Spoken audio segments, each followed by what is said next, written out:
Hello, and welcome to the When Depression is in Your Bed podcast.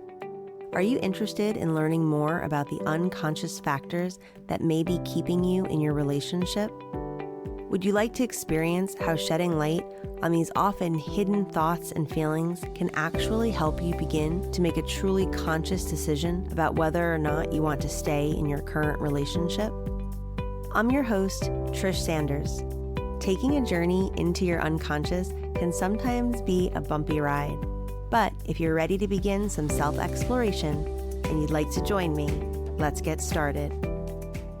Today's episode is a continuation from last week's episode, in which I started to talk through the 7-question framework that I developed in order to help people make a conscious decision about staying in their relationship. And the 7 questions came directly from my own experience and how I process through that for myself in my own relationship. In the last episode, I talked through my own thought process about question 1 of the 7, which was, what are the real or perceived obstacles that come to mind when thinking about leaving a relationship and ways to work through those obstacles. I shared the thoughts that I have had over the years and how I have worked through those questions myself when considering the possibility of breaking up with my partner. And today I'm going to move on to question 2, and I have a feeling that I will probably again only be able to cover one question, and then maybe in the next episode I'll be able to talk through my thought process on perhaps the remaining 5 questions. But today is a big one, and I want to go into not just my thought process, but a little bit more about what the question really is referring to. So the second question is, what are the unconscious factors at play that may be keeping you in your relationship? And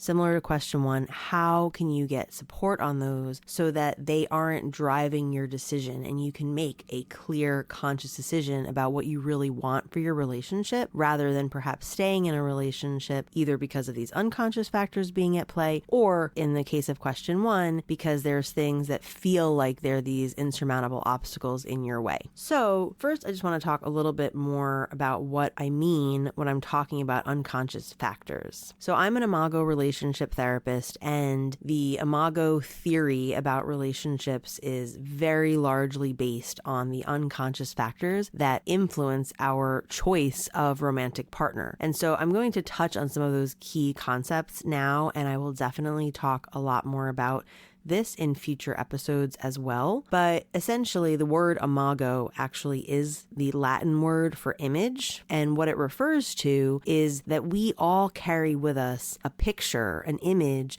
of what familiar love looks like to us. And so that definition of familiar love is created through our early childhood experiences with our early caregivers. That could be mom and dad, but there are many people and experiences that can also impact that. And so our unconscious definition of familiar love is created by what we observe in the relationships around us. So if you think about the relationship that your parents had with each other, or the relationships that we had with each of our early caregivers, and the way that we experienced all of that becomes our imago and becomes a driving force in what we actually are attracted to in romantic partnership, whether or not we're aware of it. So the example I usually use to sort of explain this is the idea that if you grew up with an alcoholic parent, when you become an adult, if you were to walk into a room filled with 100 people and 99 of those people had no trouble with alcohol themselves, none of them were alcoholics, none of them had parents or family members who were alcoholics, but there was one person in that room who either themselves was an active or recovering alcoholic, or was an adult child of an alcoholic themselves. Somehow, unconsciously, if you mingled through that room, you would find yourself likely attracted to and moving towards that one person who has this similar picture of what familiar love looks like. This maybe in some ways is oversimplified, but I think it really demonstrates the point. In my own life and in my own professional work, I have seen this dynamic play out time and time again. And so the reason why we do this is not because we want to just keep being miserable and stuck in our painful childhood experiences, but actually because we are seeking to recreate our childhood experiences experience so that in adulthood, in an equal partnership, which is different from a parent-child partnership, there's a power differential between a parent and a child, whether we want there to be or not. But in partnership, as an adult, we can come to these emotional hardships and conflicts and actually have a chance to sort of almost have a redo and heal and grow. So that's the Imago theory in a very tiny nutshell. And again, I will cover it more. But just for today's purposes, to really understand that we have a strong picture of what relationships are supposed to look like and feel like. And that really drives us into our current day partnerships. And another thing about the unconscious is that the reason things go into our unconscious is because they were painful. So when we're small children and we have these big painful feelings, these big overwhelmed feelings, these scary feelings, even confusion, not understanding the unknown, those can be very overwhelming and frightening for a child. And if we don't have the support, if we don't have someone to sit and help us contain all these big feelings in our little bodies, these feelings can just really become too much for us. So because they're painful, our mind has this protective ability to put everything in this little box and try to lock it up and throw it in the very back corner of our mind. And the hope is that if we can't remember it or we're not aware of it, it won't bother us anymore. It can't hurt us anymore. Unfortunately, that's not exactly what really happens. And what actually happens is we lose awareness of certain things, but they actually are still driving us and motivating us and really steering the ship on a lot of the decisions we make, especially in romantic partnership, but also across many areas of our life. So essentially today in your current relationship,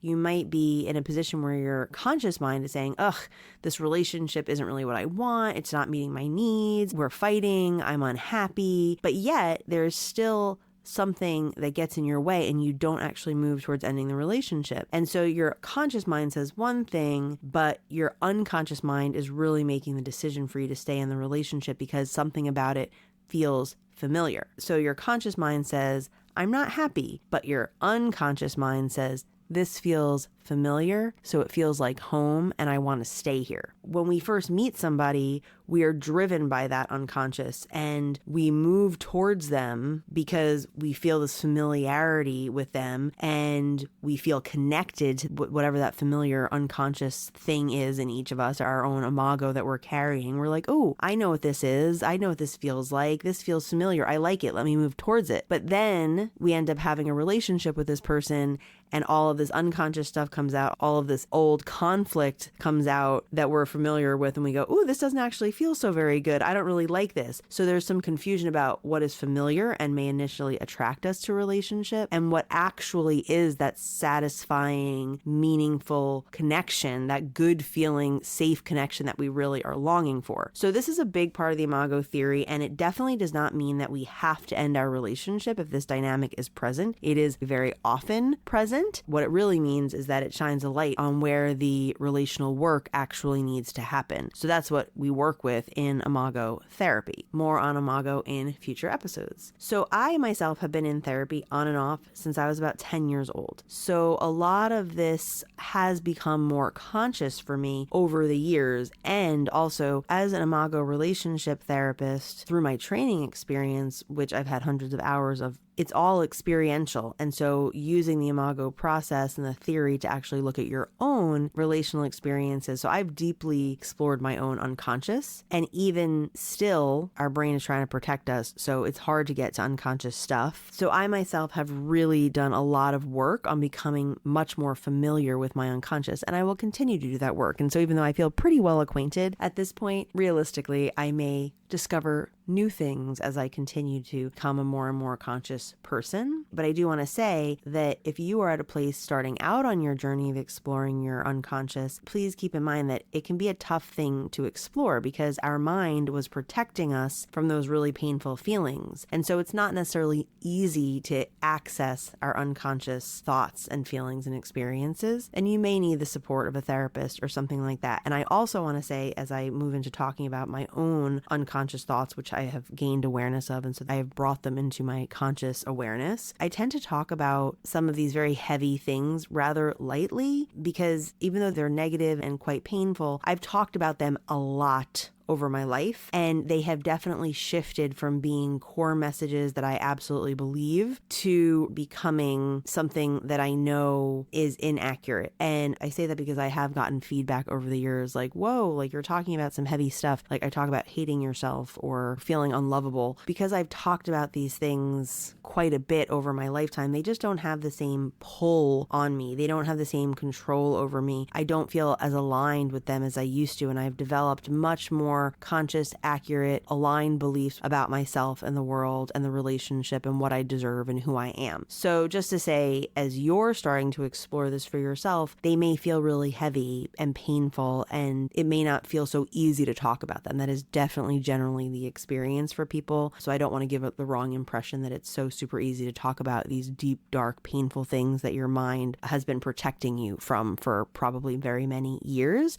It's a tough process, and I definitely recommend that you get some support as you're going through it. So for myself, I have, for really as long as I can remember, carried a core belief that I am undeserving of happiness. And underneath that core belief, it's connected to more beliefs that I am undeserving of happiness because I am not good enough and I am defective and there is something essentially wrong with me, that I'm not lovable enough. And so those have been really guiding factors in all of my relationships. And in truth, the relationships I had before I met my now husband, Ben, were not very good relationships at all, because I was not attracted to people who had really good communication skills or relational tools or healthy coping mechanisms, because that was not what my Imago was. That was not what was familiar to me. And so the people that I dated before Ben, they were lovely people. There was a reason why I liked them, or there were reasons that were positive about why I was drawn to them. But once I was in the relationships for a relatively short period of time, the relationships were really, really quite difficult. And so when I met Ben,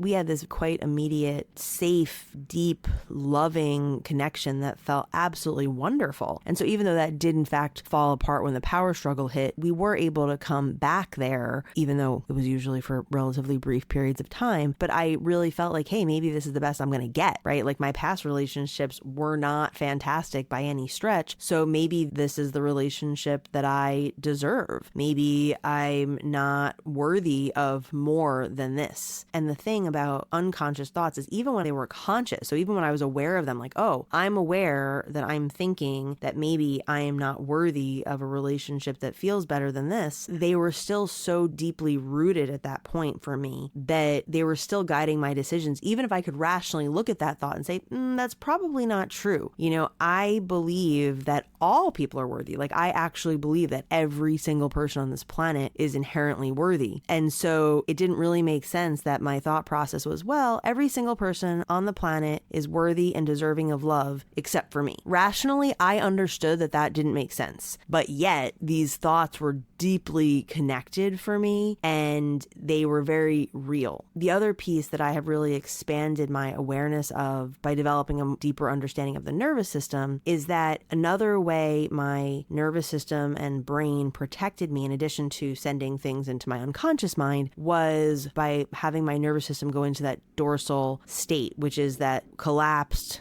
withdrawn, depressed state. So when feelings got overwhelming, my nervous system would go into that dorsal state. I would be in a state of depression. And when you're in a state of depression, what I've referred to in earlier episodes about depression goggles, the interpretations that we make about the world, our relationships, ourselves, are connected to the state of your nervous system. So when I'm depressed, when my nervous system is in dorsal, when I'm wearing depression goggles, I see the world and myself and my relationships in really negative terms. So I, of course, would see myself as unworthy and unlovable and undeserving and hopeless in relationship, and relationships themselves were painful and probably never going to be very satisfying. I definitely didn't feel any optimism about going into the larger world to find something better, right? I just didn't even think that existed. And so all of this really worked together for me. And again, I had a pretty high level of awareness a lot of the time about what was happening for me, and still it was driving me. And it took me a long time to really work through it. And for me, making a conscious decision was sometimes like, okay, well, I know that intellectually this isn't true. So I would ask myself questions like, well, is this a relationship I'd want my sister to stay in? This was actually a strategy that I used ever since I was a teenager. When I was in therapy, my therapist back then suggested it for me because I would make different decisions if I thought about myself doing something or my sister doing something. Like, oh, for me, it's fine. This is a good decision.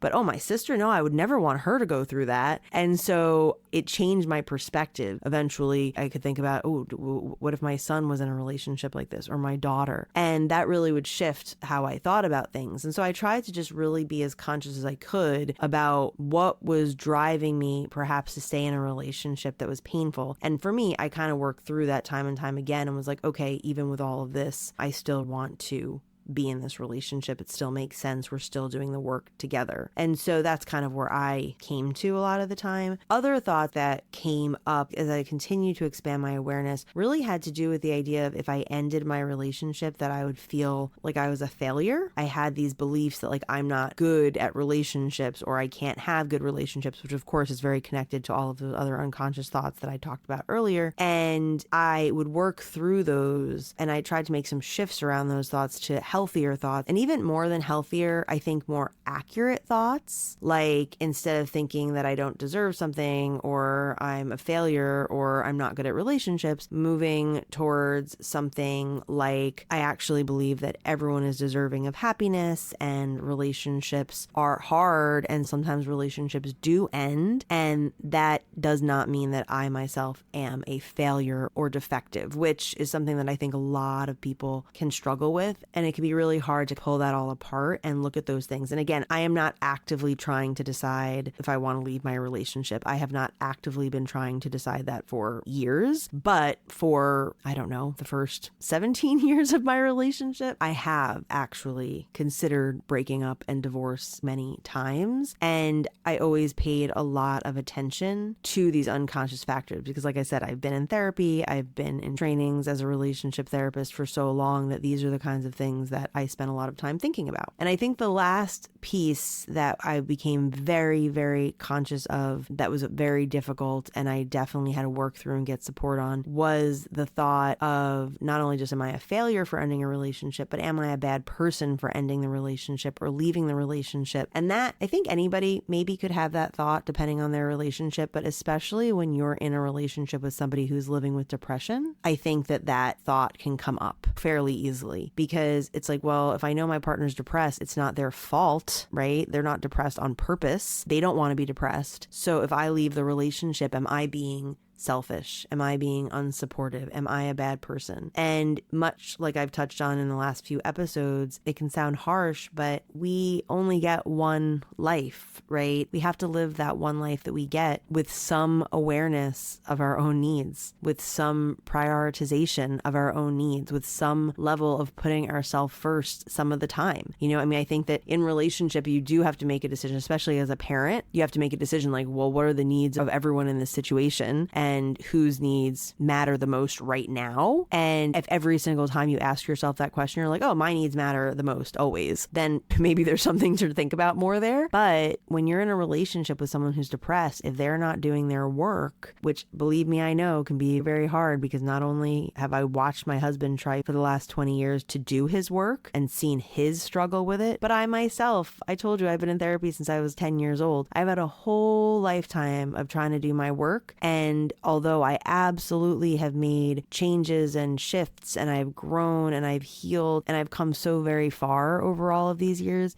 it's really only been the last, I would say 5 years, I've made the progress that I really have been longing to make, or I've really taken some steps in the direction that I feel like, oh, I'm in a new place. Like I'm not kind of stuck in so much of the same old struggle. As I said in my first episode, is struggle is so last year. Like that just happened. I had that thought only last year, right? So that was just a year or two ago that I was like, you know what? I'm really done with being miserable so often. So doing work when you're depressed and your go-to, your self-protective place in your nervous system is that dorsal shutdown, it's really hard to do relationship work. It's really hard to do self-work. And so when you're in a relationship with that kind of person, it can feel heartbreaking to say, oh my gosh, they're this wonderful, great person. And if they just could take care of themselves, if they just could do their own therapy or their own healing or whatever, then I'd love to be in a relationship with this person. And you can start to judge. Remember, should is a sneaky little judgment word. Oh, I should stay with them. If I really love them, doesn't that mean that I would stay in this relationship? And sometimes that can be an unconscious thought, and sometimes that can move into our conscious for sure. But to really ask yourself some deeper questions about where that thought came from. What are the unconscious thoughts underneath that? Where did you learn it was your responsibility to take care of everybody else? Where did you learn that your needs weren't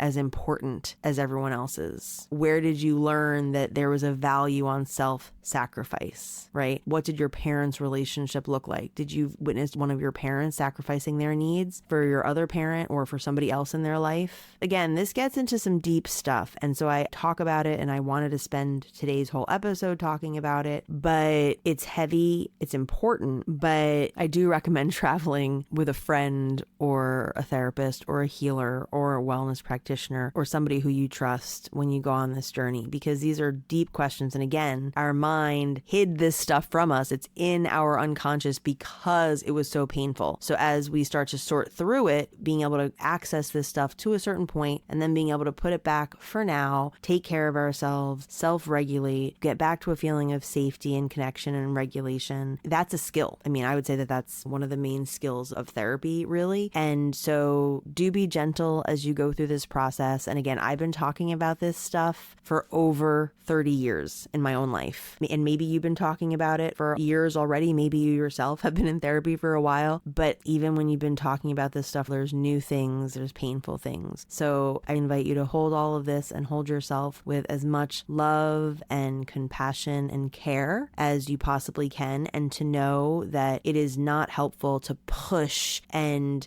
dig and kind of like blood, sweat, and tears your way through this. Like, this is not something where there's benefit in trying to put in that much effort. Like, this is like a much gentler process, and you'll actually get further by having a gentle, kind hand and heart holding all of this. So I will talk more about the remaining questions in my framework next time, and I'll continue to talk you through my own thought process, how I have continued to make a decision to stay in my relationship time and time again, even when my relationship was really, really hard. And just as a reminder, this does not mean that I think you should. I'm not judging anybody at all. This does not mean that I think that you should stay in your relationship. This is me hoping that these questions and these thoughts help you make a truly conscious decision about who you authentically are, what kind of relationship you really want to have. And I hope that you find yourself in relationships, including the relationship you have with yourself, that meet your needs and feel good, connected, and safe much more of the time than not. I look forward to talking more next week.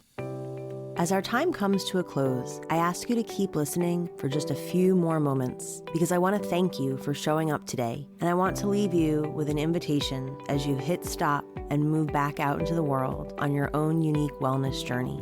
In order to move from where you are today to the place where you want to be, the path may seem long or unclear or unknown. And I want you to know that if that seems scary or daunting or downright terrifying or anything else, that is totally okay. Know that you do not have to create the whole way all at once. We don't travel a whole journey in one stride. And that is why my invitation to you today is to take a step, just one. Any type, any size, in any direction. It can be an external step that can be observed or measured, or it could be a step you visualize taking in your mind. It can be a step towards action or towards rest or connection or self-care or whatever step makes sense to you.